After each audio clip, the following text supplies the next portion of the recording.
Volta Classius.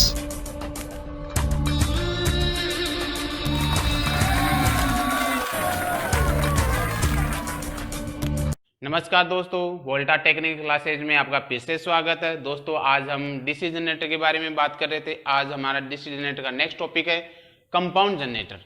Compound generator के बारे में पढ़ने से पहले अभी हम पिछले वीडियो में पढ़ के आए थे कि हमारा IF बराबर होता है EG upon RF minus IA RA upon RF।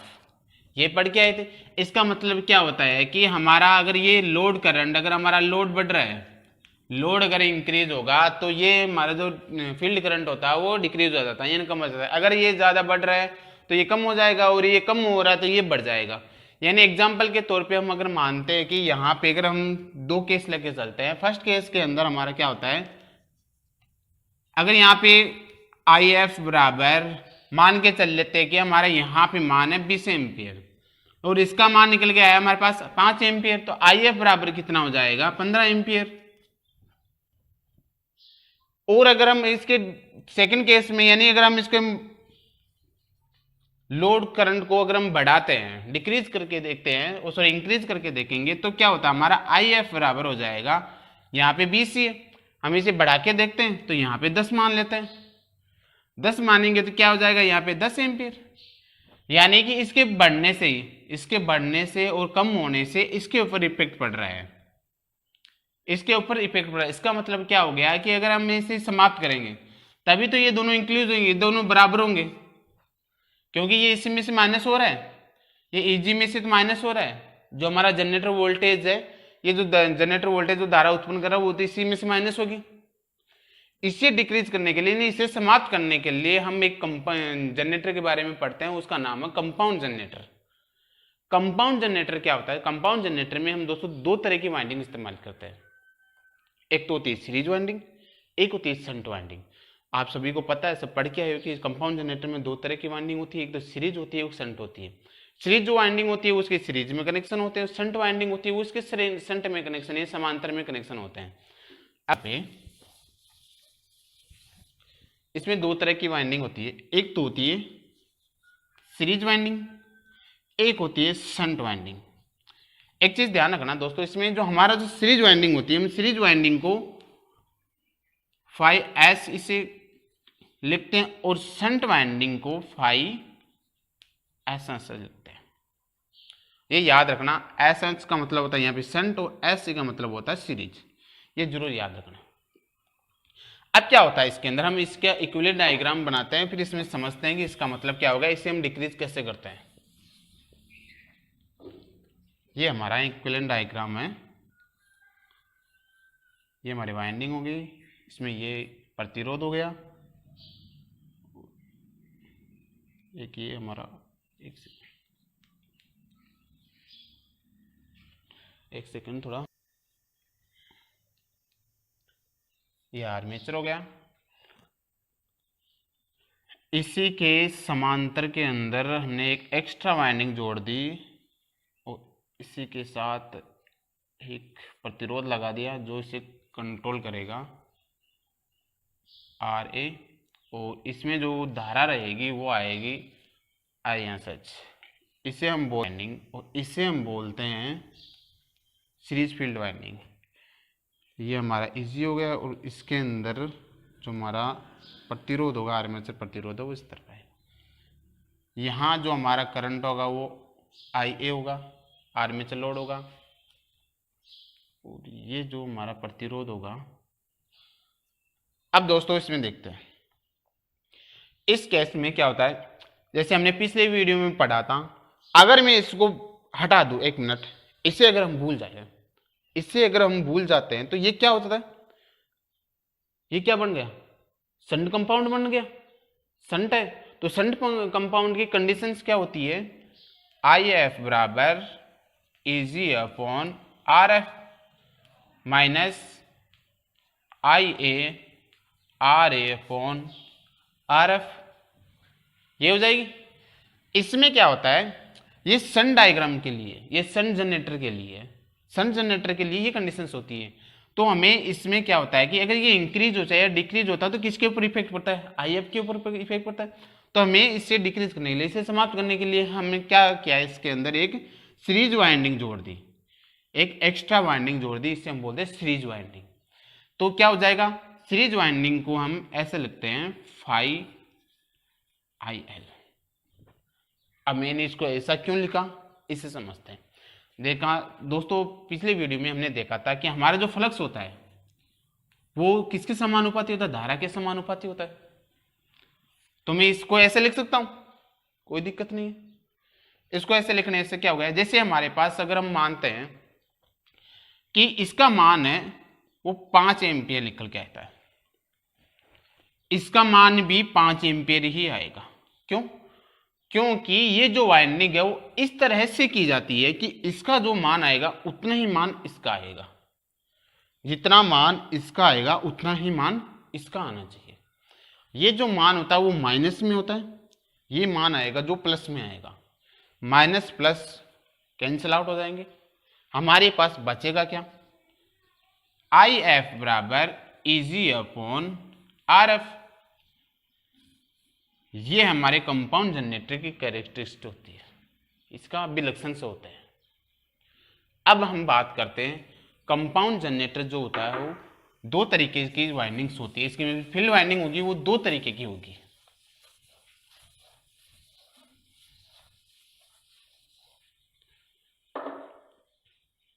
एक तो होती है लॉन्ग शंट, एक होती है शॉर्ट शंट।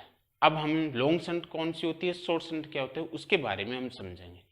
सबसे पहले हमारा जो शॉर्ट शंट के बारे में हम पढ़ते हैं। पहले short shunt DC compound generator. Short shunt को डायग्राम बनाते हुए इक्विलिटी डायग्राम बना रहा हूं मैं।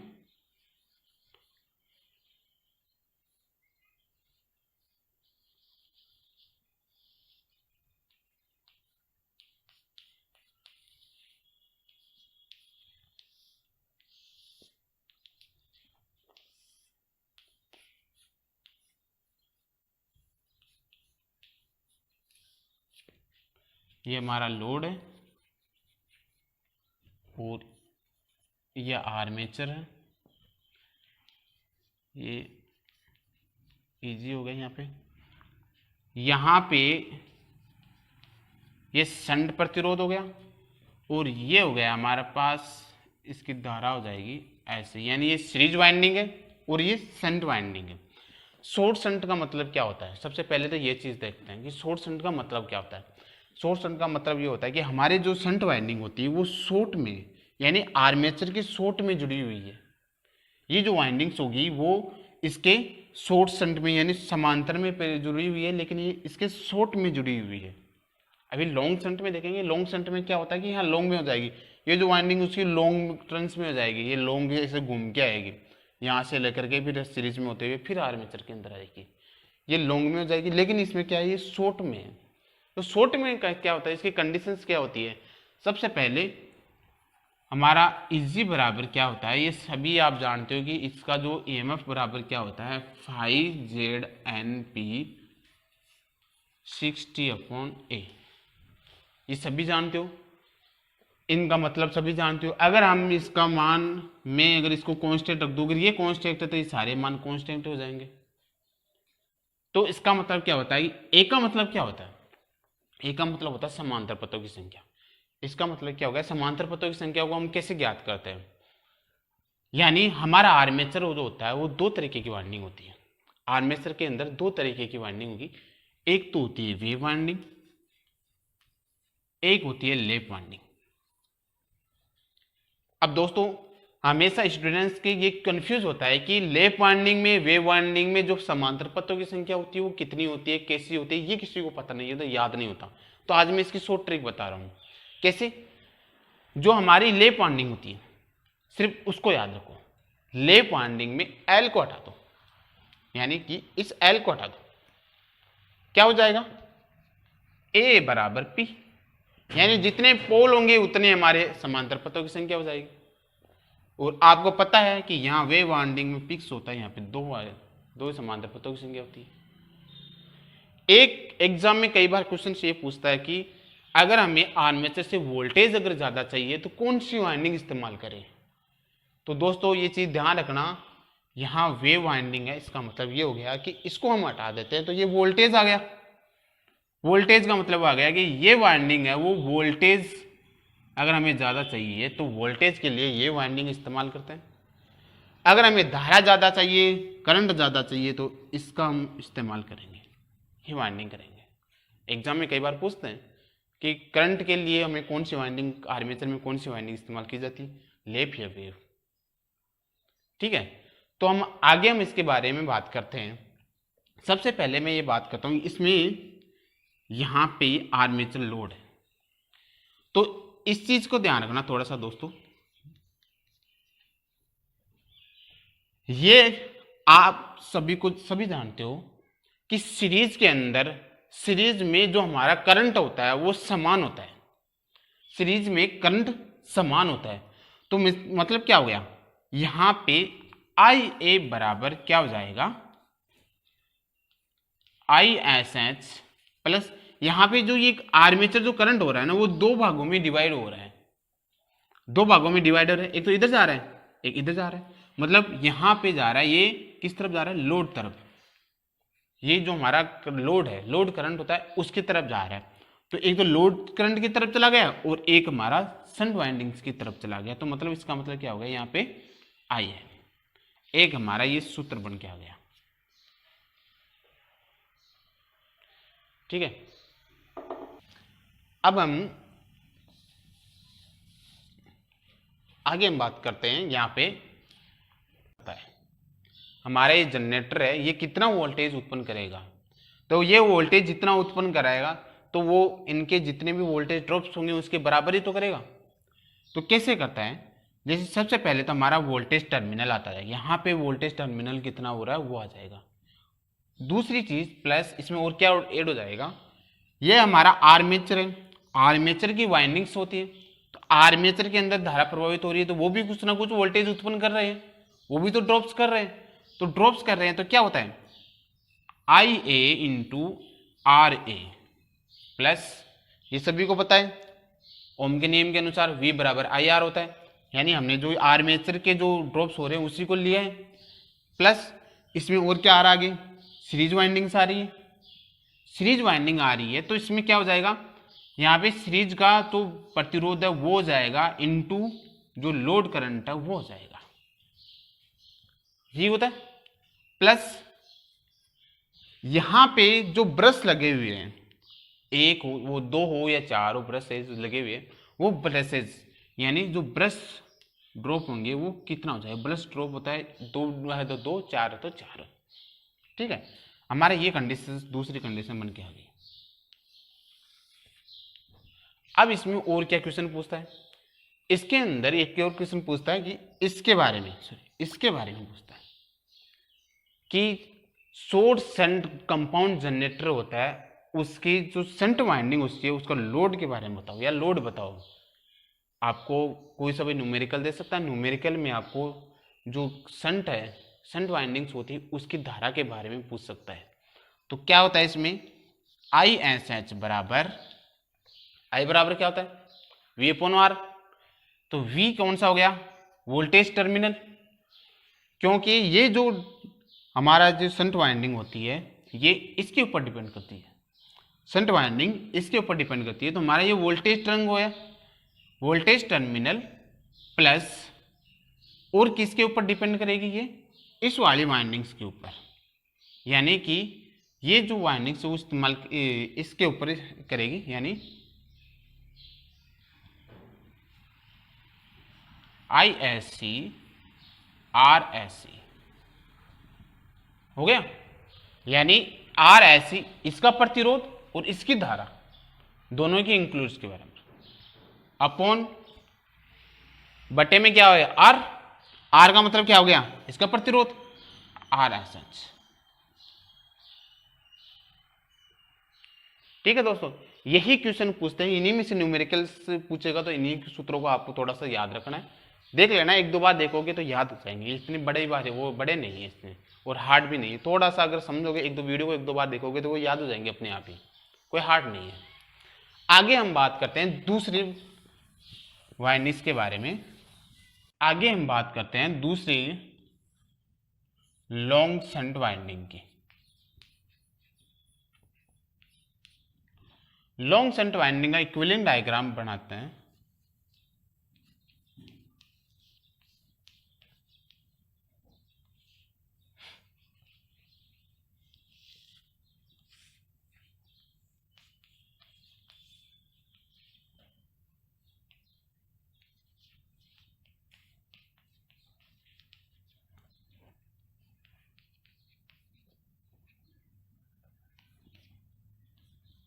यहाँ पे IA और यहाँ पे ये, एक मिनट, यहाँ पर यहाँ पे है ISC, तो यहाँ पे IL है। अब हम बात करते हैं दोस्तों, यहाँ पे लोड लगा हुआ है हमारा। अगर एक की हम EMF की अगर बात करें तो वही 5ZNP 60/A। आर्मेचर की अगर वाइंडिंग्स की बात करें तो वही दो प्रकार की होती है, लैप वाइंडिंग और वेव वाइंडिंग, और उनका समांतर पथों की संख्या आपको पता ही है, अभी मैंने बता ही दिया था। अब हम अगर इसके लोड के बारे में बात करें तो आर्मेचर जो लोड्स होता है वो किसके ऊपर डिपेंड करता है। सबसे पहले एक चीज ध्यान रखना, सीरीज के अंदर क्या होता है, सीरीज में हमारा जो आर्मेचर जो प्रतिरोध होगा, आप सभी अभी मैंने बताया था, आर्मेचर का सीरीज के अंदर जो लोड होता है, करंट होता है, आई का मान होता है, वो समान होता है सीरीज के अंदर। तो यहाँ पे समान कैसे हो जाएगा, SE बराबर, ये सीरीज में जुड़ा हुआ है इसके, तो IA बराबर, ये जो IA है, IA का जो मान है वो दो भागों में बटा हुआ है, एक तो ISH और एक होता है IL, यानी ये किसके बराबर हो जाएगा, ISH प्लस IL के बराबर हो जाएगा। यहाँ पे ये चीज ध्यान रखना, ये IA है, आर्मेचर का लोड है, आर्मेचर का लोड ही दो भागों में बटा हुआ होता है, इसका लोड नहीं, आर्मेचर का लोड इसके दो भागों में बटा हुआ होता है। अब हम बात करें EG, यहाँ पे ये कितनी वोल्टेज उत्पन्न कर रहा है, वोल्टेज की अगर हम बात करेंगे तो क्या हो जाएगा, सबसे पहले वो ड्रॉप्स आ जाएंगे और ड्रॉप्स के बराबर ही तो वोल्टेज उत्पन्न करेगा, VT प्लस इसका प्रतिरोध IARA प्लस यहां पे क्या हो जाएगा, ILRSE plus drops, brush drop बोलते हैं इसको। दोस्तों एक चीज ध्यान रखना, अभी हमने यहां पे एक चीज पढ़ी थी, यहां पे एक मिनट सॉरी, यहाँ SE आएगा, सीरीज आएगा, यहाँ पे सीरीज लिखा हुआ है ना, ये सीरीज आएगा। यहाँ पे हमें अभी SE बराबर क्या होता है, IA, SE बराबर IA होता है, तो मैं इसकी जगह ये मान रख सकता हूं, यानी हमारा जाएगा VT प्लस IARA प्लस इसकी जगह SE की जगह मैंने आर्मेचर लोड लगा दिया है प्लस ब्रश ड्रॉप्स, ये क्या हो जाएगा, VT प्लस IA, मैं यहाँ कॉमन ले लूंगा तो ये हो जाएगा हमारा RA plus RSE plus brush drop. ये हमारे पास इक्वेशन बन के आ गई। ये पहली इक्वेशन है, ये दूसरी इक्वेशन है। अगर हम ISH को निकालें तो क्या हो जाएगा, IS को निकालेंगे, IS बराबर यहां पे टर्मिनल वोल्टेज है सिर्फ, तो वोल्टेज कितना, टर्मिनल वोल्टेज अपॉन कितना है इसका प्रतिरोध, तो शंट का प्रतिरोध आ जाएगा, यानी RSH आ गया। अब हम बात करते हैं, जो हमारा कंपाउंड जनरेटर होता है वो दो प्रकार का होता है, एक तो होता है डिफरेंशियल कंपाउंड जनरेटर, एक होता है कम्युलेटिव कंपाउंड जनरेटर। हम उन दोनों के बारे में बात करते हैं।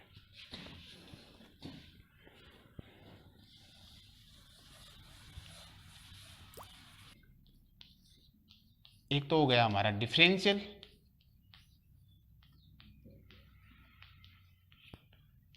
एक होता है हमारा कम्युलेटिव कंपाउंड जनरेटर।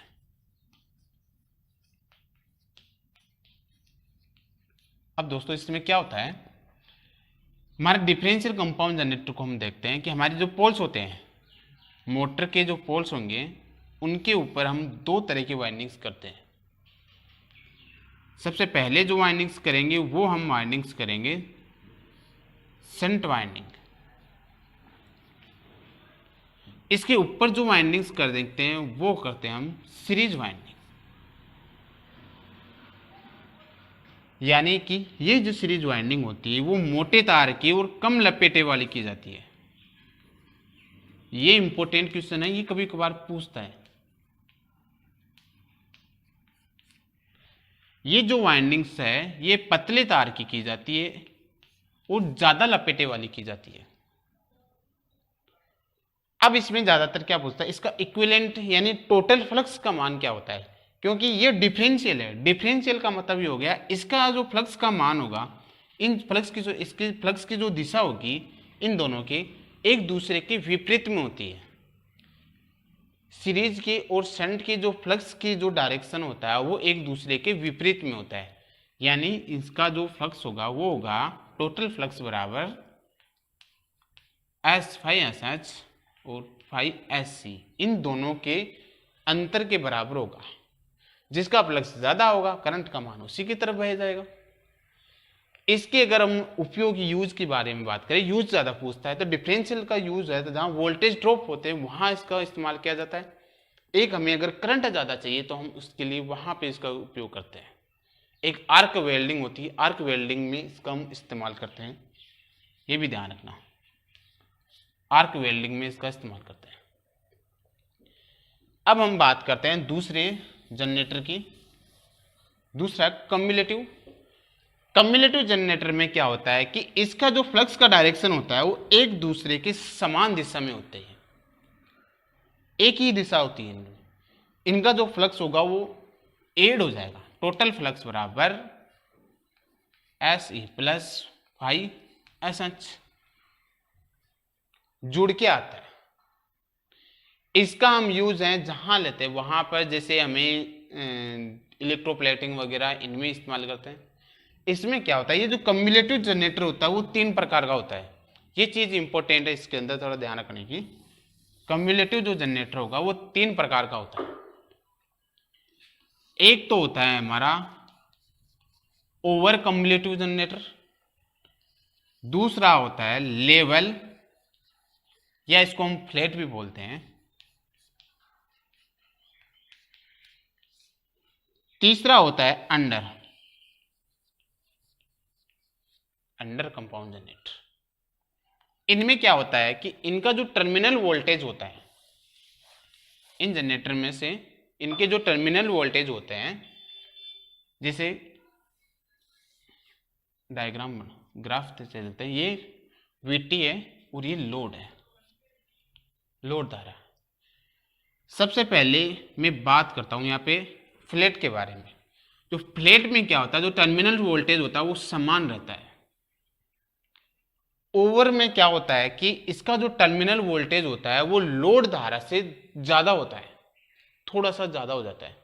तो लोड वोल्टेज होंगे उससे थोड़ा सा ऊपर चला जाएगा, जैसे 1 या 2 वोल्टेज ऊपर चला जाता है। अंडर वाला जो होता है वो थोड़ा सा इससे नीचे हो जाता है, नीचे के यानी कम हो जाता है। अब ज्यादातर इसमें जो क्वेश्चन पूछते हैं वो इनके यूज के बारे में क्वेश्चन पूछा जाता है। यूज कहां कहां लेते हैं, इसका हम यूज लेंगे कहां पे, एक तो होता है हमारा स्ट्रीट लाइट, रेलवे, जो रेलवे की लाइटें लगाते हैं उनमें इसका इस्तेमाल किया जाता है। ये ध्यान रखना, यहाँ पे ये ओवर है, ये लेवल है और ये अंडर है। अब हम बात करते हैं लेवल कंपाउंड जनरेटर का हम इस्तेमाल कहाँ करते हैं। तो लेवल के अंदर हम जहाँ पर लेथ मशीन है और एक बूस्टर के रूप में भी इसका इस्तेमाल करते हैं। अगर हम अंडर की अगर बात करें, अंडर कंपाउंडर की बात करें, तो इसका हम इस्तेमाल करते हैं इलेक्ट्रोप्लेटिंग में।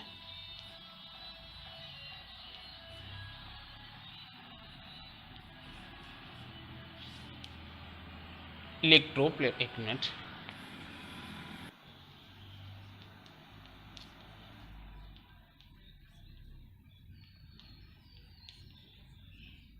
इलेक्ट्रोप्लेटिंग में इसका इस्तेमाल किया जाता है। दोस्तों कंपाउंड जनरेटर हमारा कंप्लीट हो गया। कंपाउंड जनरेटर के जो हम एमसीक्यू क्वेश्चन है वो लेके आऊँगा मैं।